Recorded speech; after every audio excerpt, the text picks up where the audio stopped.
The labeled release experiment was a simple adaptation of an experiment that's used every day in thousands of cities around the world to test the drinking water to see if it's safe. About a gram of Martian soil was dropped into the porous cup in the experimental chamber. This is how the instrument worked. A tiny squirt of nutrient was injected onto the soil. Were anything alive or anything generating radioactive gas, the gas would come up and go into a chamber where the radioactivity could be detected. Detection of carbon-14 in those gases will be evidence of a life process. The first data came back directly from the lander, back to whatever it is, 30 million miles back to Earth. And I was at a line printer in the sort of the basement, and I watched the printout of the raw data. So I was maybe about 30 seconds ahead of everybody else. I knew a little bit earlier. Each measurement shows a larger growth than in the preceding interval.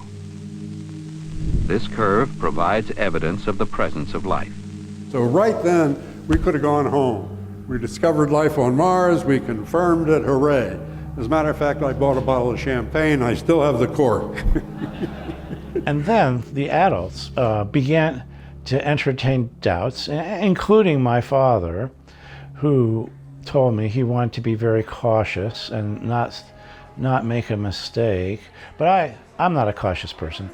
And people are getting over a little bit of the excitement. NASA told me when I went up to the first press conference, don't you say that you discovered life on Mars. I said, don't worry, I'm not going to say that anyway. But while I was standing up there, the chief engineer of the project hit me in the ribs with his elbow and he says, God damn it, Gil, tell him you discovered life. But I didn't. Later in the year, a second Viking lander descended successfully on the plain of Utopia, about 5,000 miles away from the first lander. We ran a set of experiments on landing site 2 and got essentially the same results. The exponential, ever-increasing curve. Life is again detected. NASA discluded those findings. We have run the LR experiment on Earth more than 4,000 times. We've run it in all kinds of environments, high up on mountains, in the Antarctic. Never once has it given us a false positive or a false negative.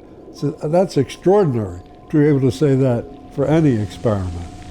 Scientists in a number of laboratories hunted for reactions that would duplicate the results of the Martian experiment. All we can really say for sure is that we have run across some very interesting chemistry, a kind of chemistry that we do not see in surface samples from the Earth or surface samples from the Moon, and that's about where we are at the moment. And they were telling everybody that the results were either negative or that it was ambiguous, but I never had any doubt, or at least that's what I claim now. I was a believer from the first minute at the line printer, and I still am. Dr. Levin, why, when you analyzed the soil samples from the Viking probes 20 years ago, why wasn't this heralded as life discovered on Mars then, based on what you found?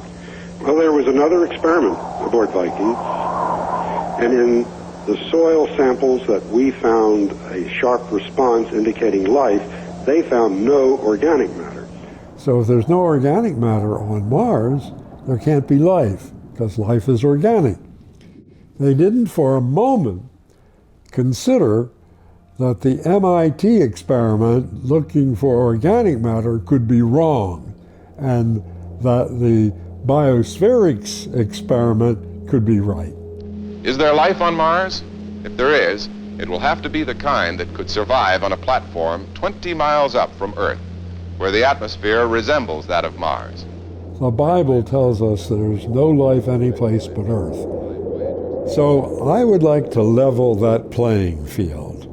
And I would like to make what might seem to some a startling statement.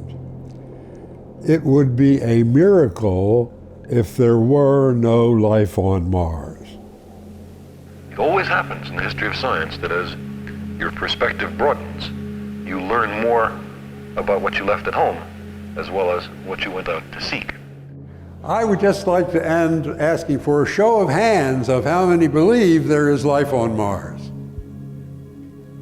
My God. Wonderful, wonderful.